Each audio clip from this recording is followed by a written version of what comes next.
கரூருக்கு சென்ற முதல்வர் விஜய் அவர்கள், அதாவது இந்த இறந்து போனவங்களுக்கு ஆறுதல் தெரிவிக்கின்ற பேரில் ஒரு பிரச்சாரத்தையும் பண்ணிட்டு கவட நாடகம் ஆடிட்டு வந்தார். அதை பற்றி என்னன்னு பார்த்துருவோம். போல் கரூருக்கு போய் முதல்வர் விஜய் என்ன பேசியிருக்காருன்னா, மறுபடியும் அங்கே சென்று திமுக திமுக திமுகவை தவிர வேற ஒன்றும் பேசவில்லை. சரி, இவர் எதுக்கு கரூருக்கு போனார்?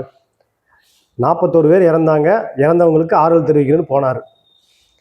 அந்த ஆறுதல் தெரிவிக்கிறது 41 பேர் இறந்தாங்கல்ல, அவங்களுக்கு ஆறுதல் தெரிவிக்கிறதுன்னு எங்கேயாவது மேடையில் கூப்பிட்டு நிப்பாட்ட வச்சு எல்லாத்து முன்பு ஒரு ஆறுதல் தெரிவிச்சிங்களா? இல்லை இல்லை, தெரிவிக்கல. அங்கே போய் இப்போ ஏன் கரூருக்கு விஜய் போக வேண்டிய அவசியம் என்னன்னு அப்படின்னா, இப்போ கரூரில் இடைத்தேர்தல் வரப்போகுது. அந்த நம்ம ஊழல் பாஸ்கர் வந்து ஊழல் பாஸ்கர் வந்து அதிமுக கட்சியிலிருந்து விலகி வந்து தாவைக்கால சேர்ந்து ராஜினாமா பண்ணிட்டாரு. இப்போ அங்கே வந்து இடைத்தேர்தல் வரப்போகுது. இந்த இடைத்தேர்தலில் எப்படியாவது பிரச்சாரம் பண்ணணும் அப்படின்ட்டு இந்த கரூர் சம்பவத்தை மையமாக வச்சு அங்கே போய் பிரச்சாரம் பண்ணிட்டு வந்துட்டாரு. பிரச்சாரத்தில் என்ன பேசுகிறாருன்னா, ஸ்டாலின் சார் அப்படி பண்ணுறாரு அப்படின்றாரு, செந்தில் பாலாஜி அப்படி பண்ணுறாரு, ஓடுன்னு சொல்கிறாரு. அந்த ஓடுன்னு சொல்லுவார்ல, நீங்கள் நல்லா கவனிச்சிங்கன்னா தெரியும், இவர் மனசுக்குள்ளே எவ்வளோ அந்த வழியிலையும் போய் மலேசியாவில் போய் குத்து டான்ஸ் போட்டார். அவ்வளோ வழியிலையும் த்ரிஷா கூட போய் அது கல்பாத்தி அகவரம் கல்யாணத்துக்கு வந்தார். அப்போ இவ்வளோ விஷயம் நடந்திருக்குது. இப்போ போய் கரூரில் மக்களை சந்திக்க வேண்டிய காரணம் வந்து அங்கே இடைத்தேர்தல் வருது, அது ஒன்று.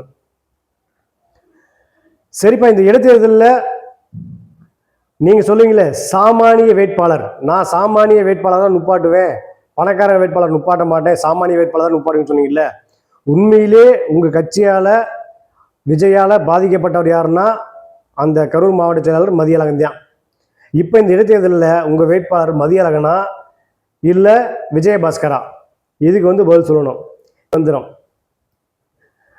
அப்புறம் அங்கே போய் ஓடு நீங்கள் எல்லாம் கவனிச்சிங்கன்னா அந்த ஓடு வர்றாம்பாரு வேட்டைக்காரன், அந்த புன்னகையை பாருங்களேன். அந்த புன்னகை எங்க இருக்காருன்னே தெரியாம ஓடு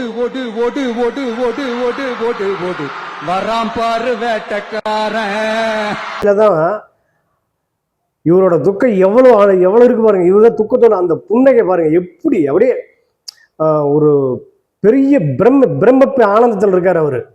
அவ்வளோ ஒரு பிரம்மப்பு ஆனந்தத்தில் இருக்காரு. இவர் போய் வந்து என்ன சொல்றாருன்னா, நான் வந்து துக்கத்தில் இருக்கிறேன், மீள முடியாத வழியில் இருக்கிறேன் அப்படின்னு சொல்லி சொல்றாரு.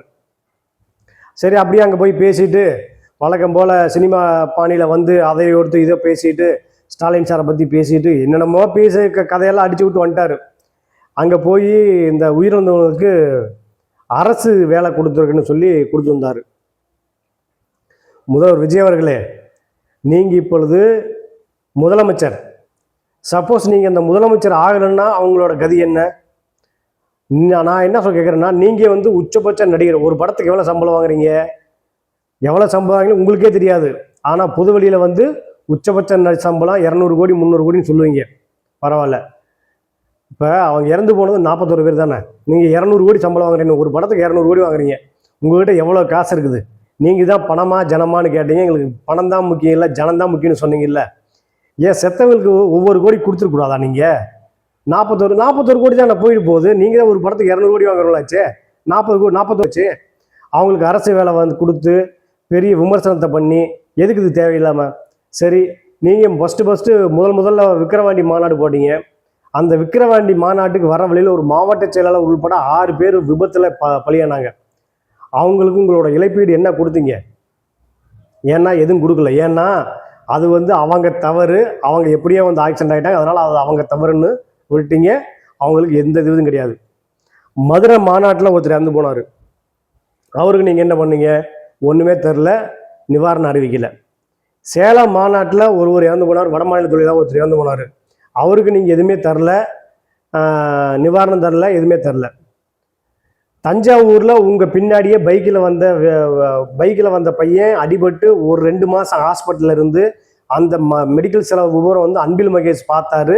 அந்த பையனை இறந்து போனார். அவங்க அந்த குடும்பத்துக்கு எதுவும் தரல. இப்போ கரூருக்கு மட்டும் ஏன் கொடுக்குறீங்கன்னா,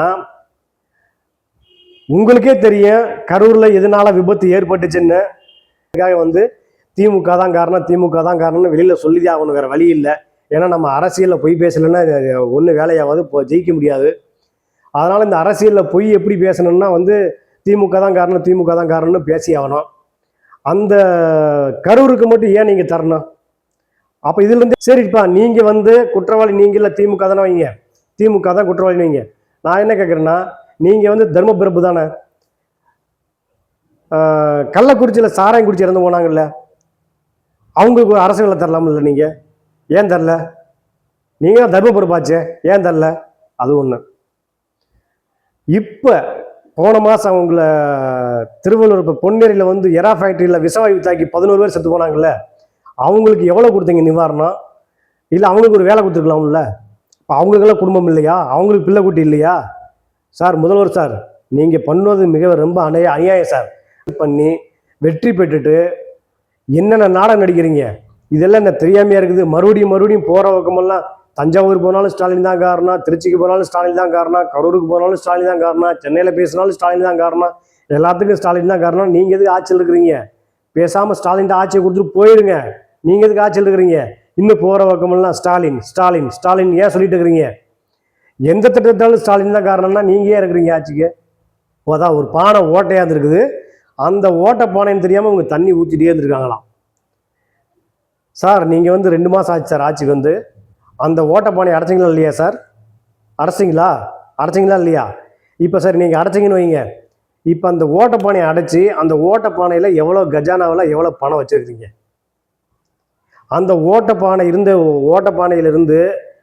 ஓட்டை அறிஞ்சில பானை, அந்த அந்த ஓட்டை பானையிலிருந்து எப்படி நீங்கள் வந்தோன்னா அரசு ஊழியர்களுக்கு சம்பளம் சேர்த்து கொடுத்தீங்க? எப்படி மாதம் 1000 ரூபா வந்து மகளிர் உரிமை தொகை எப்படி போட்டீங்க?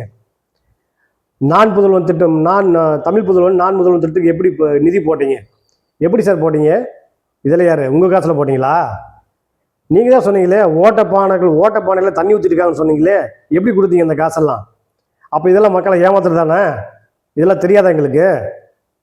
சரி, அந்த பானையை அடைச்சி இப்போ நீங்கள் எவ்வளோ கஜானா சேர்த்து வச்சுருக்கீங்க சொல்லுங்கள். வேலைவாகத்தை நீங்கள் பண்ணுறதுக்கு தான் வந்து மக்கள் உங்களுக்கு மாற்றி ஓட்டு போட்டிருக்காங்க. அதை விட்டுட்டு இன்னும் வந்து ஸ்டாலின் மேலே குறை சொல்கிறது, திமுக ஆட்சி மேலே குறை சொல்கிறது, இதெல்லாம் பண்ணிங்கன்னா மக்கள் வந்து வெறுத்து போவாங்க முதல்வர் விஜய் அவர்களே. ஏன்னா என்னடா வந்ததுக்கப்புறம் இன்னும் திமுகனே பேசிட்டு இருக்காரு அப்படின்னு வெறுத்து போவாங்க. அதனால் வந்து நீங்கள் தான் முதலமைச்சராக இருக்கிறீங்க, அதெல்லாம் வச்சுக்கிட்டு